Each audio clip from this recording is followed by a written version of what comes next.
Mi nombre es Fernando Fernández Velázquez, soy especialista en lentes de contacto y queratocono y hoy querría explicaros una de las preguntas que tenemos más usuales en consulta y es la de cómo es de frecuente el queratocono, ya que muchas veces los pacientes no conocen o no más pacientes con esa enfermedad y bueno, pues realmente es algo que podemos explicar y que yo que espero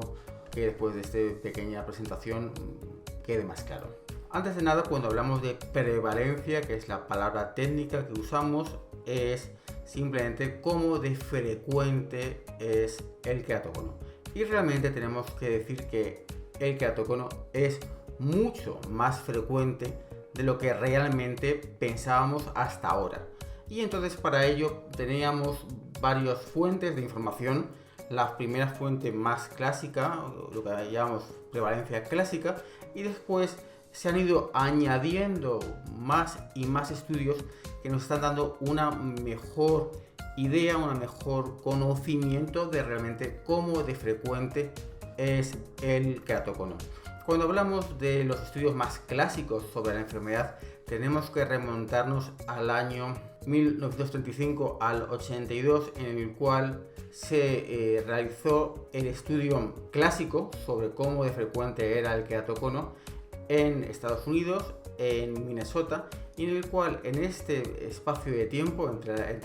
el siglo XX, desde el año 1935 al 1982, se evaluaron en 3 consultas por 3 especialistas, pues toda la gente que pasaba por ahí. Entonces se utilizaron los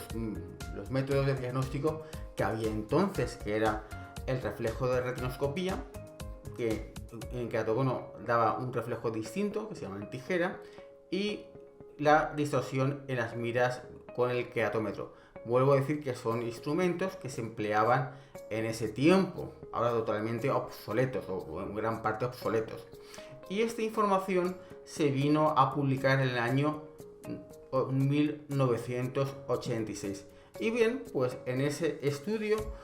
que nosotros llamamos ahora clásico y que durante muchísimo tiempo se ha repetido como dogma, es que había realmente un paciente de queratocono cada 2000 personas. Es realmente, pues entonces se pensaba y se pensó durante mucho tiempo que el queratocono era una enfermedad rara, era una enfermedad muy poco frecuente. Pero cuando hemos ido revisando los estudios que han sido publicados, vemos que hay realmente una frecuencia que varía mucho. Y va desde 1 entre 50 personas en Israel a realmente 1 por debajo de 100.000 en un estudio ruso, por lo cual realmente lo que estamos viendo es que incluso en la actualidad existe una grandísima disparidad con esos números. ¿Y esa disparidad en qué se basa? ¿Por qué tenemos números que van entre 1 a 50 a menos de 1 cada 100.000? Es decir, una diferencia tremenda. Y eso es debido a que realmente en cada estudio se están utilizando unos métodos de diagnóstico distintos. Todavía no todo el mundo nos hemos puesto de acuerdo en cómo realmente se diagnostica el queratocono. Y lógicamente esta frecuencia va a variar con respecto al grupo de edad que se estudie. Y también lógicamente muy importante que existan grandes variaciones de frecuencia con respecto a distintas razas, es decir,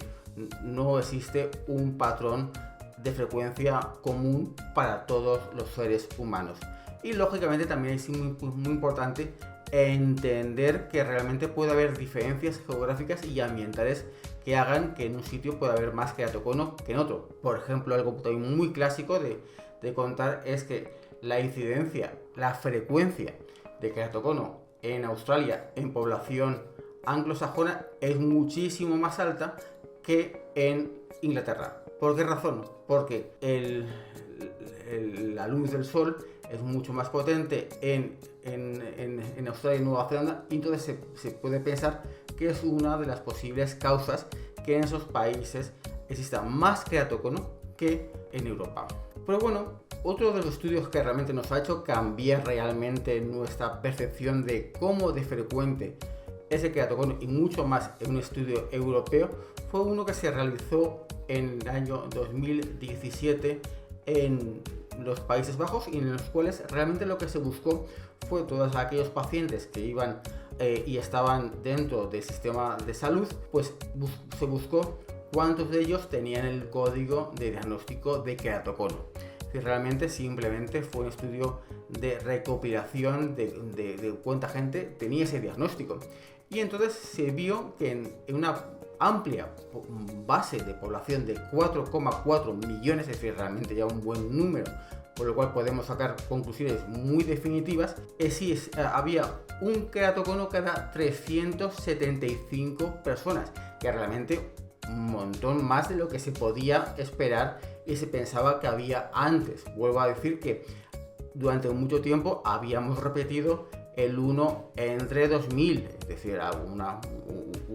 muchísimo más. Y también se ha visto que se diagnosticaba en los Países Bajos un nuevo queratocono cada año por cada 7.500 personas. Por lo cual realmente estamos viendo que hay muchos más queratoconos de lo que podíamos pensar en un momento. Por lo cual la conclusión del estudio fue clara, que tanto la incidencia anual como la prevalencia del queratocono eran entre 5 a 10 veces superior a lo que antes pensábamos. Y en esta diapositiva lo que he hecho ha sido resumir todos los estudios más comúnmente citados sobre la prevalencia del queratocono, tanto con los autores como la fecha de publicación y también en qué zona geográfica se realizó. Y volvemos a repetir, desde el año 1986, el estudio básico que habló del 0,05% o 1 entre 2000 en Estados Unidos, que ha ido aumentando progresivamente y que de alguna forma el último estudio, el realizado por Hashemi, que señalo, que es un resumen de todos estos estudios para poder dar un número más claro sobre esto, y hablaríamos que habría una frecuencia de queratocono en la población de 0,14%, es decir, que hay un queratocono cada 700 personas, por lo cual todos estos hablamos de números muy grandes. De alguna forma vuelvo aquí a resumir el concepto en el cual la prevalencia clásica, que se habló del 1 entre 2000, que estaba derivado del estudio del 1986, y que realmente fue muy importante porque la definición clásica de queratocono, que fue acuñada por uno de los máximos expertos en esta enfermedad, que es Rabinovich, en su publicación del 1998, y cómo hemos ido evolucionando, hemos ido aumentando de forma exponencial a 1 entre 375 en el estudio que comentaba en los Países Bajos, a incluso números más bajos, como por ejemplo un estudio realizado en el 2019 en Nueva Zelanda, de que habla de que hay un queratocono entre 191 personas, e incluso todavía otro en Australia que hablaría de un queratocono cada 84, por lo cual realmente las incidencias, como estamos viendo, aumentan de forma totalmente tremenda. Y aquí otra vez volvemos a explicar que la gran diferencia es de números más bajos a números más altos, es el cambio en el sistema de diagnóstico entre métodos clásicos a métodos más modernos, en el cual a día de hoy estamos utilizando la tomografía corneal para poder hacer un diagnóstico mucho más exacto, y en el cual por esa razón estamos encontrando muchos más pacientes que antes. También, lógicamente, pensamos que no es que a día de hoy haya más queratoconos, que realmente exista una enfermedad que exista más ahora que había antes, sino que simplemente estamos mejorando tremendamente nuestra capacidad de poder encontrarlo, y esto es con la mejora que estamos teniendo en el diagnóstico. Y así, de esa forma, pues por ejemplo en Dinamarca se ha establecido que en los últimos 10 a 15 años se ha encontrado entre 2 y 3 veces más de queratocono que había antes, y que realmente uno de los grandes elementos de este aumento tan grande, tan sensible en el número de queratoconos, es, en primer lugar, primero porque tenemos la disponibilidad de ofrecer a los pacientes la técnica del crosslinking, que es la técnica para frenar la enfermedad, para frenar su evolución, y que esto lógicamente ha hecho un gran cambio en nuestro concepto del queratocono. Como también, pues todas estas mejoras, y que estamos cada vez teniendo mejores aparatos, mejores técnicas para poder conseguir un diagnóstico mucho más avanzado. Pero incluso a día de hoy, uno de los grandes todavía fallos que todavía estamos observando es que generalmente estamos encontrando queratoconos de forma todavía demasiado tarde. Así, por ejemplo, hay un estudio publicado también en Bélgica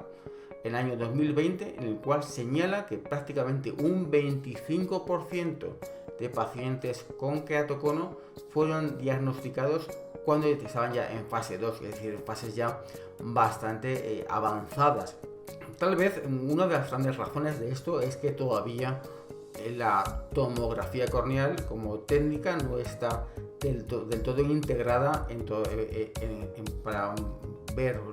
los pacientes, y de alguna forma por esa razón todavía estamos haciendo diagnósticos muy tarde. Es, por ejemplo, muy típico en consulta, pues pacientes que nos comentan un largo peregrinar de centro a centro con múltiples cambios en la graduación, no ver bien, diagnósticos dijéramos erróneos de ojo vago, de astigmatismo creciente, etc. Y hasta que en un buen día